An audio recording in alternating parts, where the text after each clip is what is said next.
Junts per Lloret ha exposat aquest matí les seves propostes en matèria de seguretat i ordre públic. La formació proposa ampliar el nombre d'informadors cívics per tal que puguin estar presents a les zones comercials. A més, també es vol ampliar el nombre d'efectius de la policia local durant el període de maig a octubre. Prioritat absoluta en seguretat per part del nostre equip, com ja s'ha demostrat en aquesta legislatura. Mantindrem aquests cos d'informadors i ho ampliarem a les zones comercials, de la mateixa manera que ampliarem el cos de la policia local de maig a octubre. Junts per Lloret ha volgut remarcar que en els últims 4 anys no s'han produït incidents destacats a la Riera.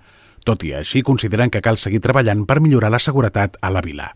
El Partit Socialista de Lloret de Mar proposa reformar el parc de Can Carbó i la pista de terra situada al costat de l'escola Pere Torrent. L'objectiu és unificar els usos d'un i altre espai per tal que a Can Carbó sigui un gran parc infantil amb zona verda i la zona esportiva es concentri a tocar del Pere Torrent. D'aquesta manera, tota la gent jove podrà fer esport de la manera que vulgui amb un espai nou i ben acondicionat i podrem combinar també amb una zona verda i amb espai infantil per als nens petits. El Partit Socialista qualifica aquesta reconversió de necessària amb la voluntat que els veïns es facin seus aquests espais. Les dones d'Esquerra Republicana de Lloret han reivindicat la importància de les llistes cremallera per potenciar la mirada femenina en l'àmbit polític i social.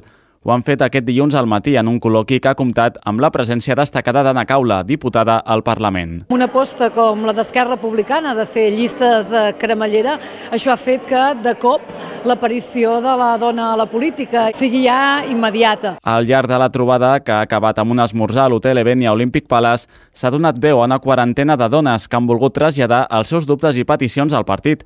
El col·loqui s'ha centrat especialment en l'educació i els drets laborals de les cambreres de pisos.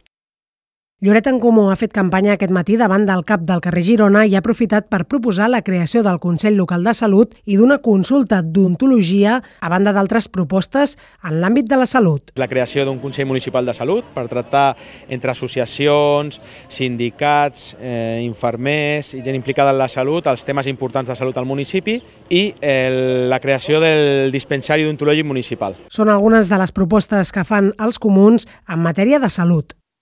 Som Alternatives declara formació animalista i en aquest sentit proposa la creació d'un Consell Municipal de Protecció i Benestar Animal.